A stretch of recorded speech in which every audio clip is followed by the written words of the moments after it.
പ്രവാസി ഭാരതി 1539 AM. പ്രവാസി express, പ്രവാസ മാനസങ്ങളിലൂടെ ഒരു പ്രഭാത സവാരി. നമസ്കാരം, ഗുഡ് മോർണിംഗ്. കാലം മാറി പെയ്യുന്ന മഴയിൽ ആശങ്കയുണ്ടെങ്കിലും ഞങ്ങളുടെ ചെറുവല്ലൂർ പുഞ്ച കൃഷിയിലേക്ക് കടക്കുകയാണ്.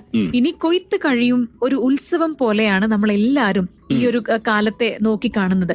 വെള്ളം വറ്റിക്കലും വിത്തിടലും പിന്നെ ഞാറുപറിയും ഞാറ് നടലും ഞാറ് അല്പം വളർച്ച എത്തിക്കഴിഞ്ഞാൽ ആ നെൽച്ചെടിയെ രാവിലെ പാടത്തു പോയി തലോടലും ആ നെൽച്ചെടിയോട് കുശലം പറയലും കണ്ടത്തിലേക്ക് വെള്ളം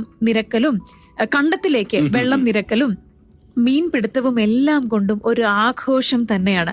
ആ ചെളിയുടെ മണവും ഒക്കെ വല്ലാത്തൊരു നഷ്ടം തോന്നുന്നുണ്ട് ഇടയ്ക്ക് എന്നൊക്കെ അദ്ദേഹം പറഞ്ഞിട്ട്, ഇത് അലി ചിറ്റയിലാണ് ഈ മെസ്സേജ് അയച്ചിരിക്കുന്നത്. ഒപ്പം തന്നെ അദ്ദേഹം പാടത്ത് ഈ പറഞ്ഞ പോലെ വിത്ത് ഇടലും അതുപോലെ കള പറിക്കുന്നതിന്റെ ഒക്കെ കുറെ ഫോട്ടോസ് അയച്ചിട്ടുണ്ട്. ഇന്നത്തെ കാലത്ത് ഇന്നത്തെ സമൂഹത്തില് നമ്മുടെ കയ്യിൽ നിന്നൊക്കെ വിട്ടുപോകുന്ന ഒരു കാര്യമാണ് കൃഷി എന്നുള്ളത്.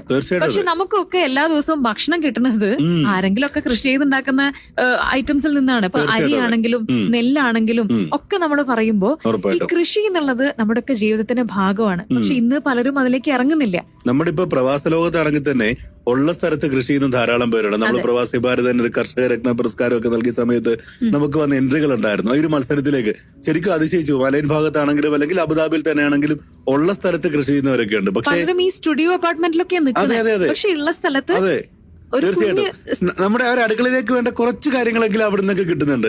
ഈ പറഞ്ഞ പോലെ പാടത്തിലെ ചേറിന്റെ കാര്യം പറഞ്ഞില്ലേ, ഇത്തരം അനുഭവം ഉണ്ടായിട്ടുണ്ടോ എപ്പോഴെങ്കിലും? അയ്യോ, എനിക്കില്ല. ഞാൻ വായിച്ച അനുഭവം മാത്രമേ ഉള്ളൂ. പക്ഷെ അത് അനുഭവിക്കണം കേട്ടോ. നമ്മൾ ഈ പറയുമ്പോഴേക്ക് ചേറും ചെളിയും അല്ലെങ്കിൽ ഈ പറഞ്ഞതൊക്കെ ഉണ്ടല്ലോ, അതിലേക്ക് ഇറങ്ങുമ്പോ നമുക്ക് എവിടെ നിന്ന് അറിയത്തില്ല. നമ്മൾ നല്ല ചൂടെടുത്ത് നിൽക്കുന്ന ഒരു സമയത്ത് ഒരു തണുത്ത ഒരു മോരും വെള്ളം കുടിച്ചാൽ എങ്ങനെ ഇരിക്കും? ആ ഒരു അനുഭവമാണ് സത്യം. അപ്പൊ എന്തായാലും ഈ കൃഷിയെ കുറിച്ച് ഓർമ്മപ്പെടുത്തിയ ശ്രോതാവിന് നമ്മുടെ അഭിനന്ദനങ്ങൾ നേരുന്നു കേട്ടോ.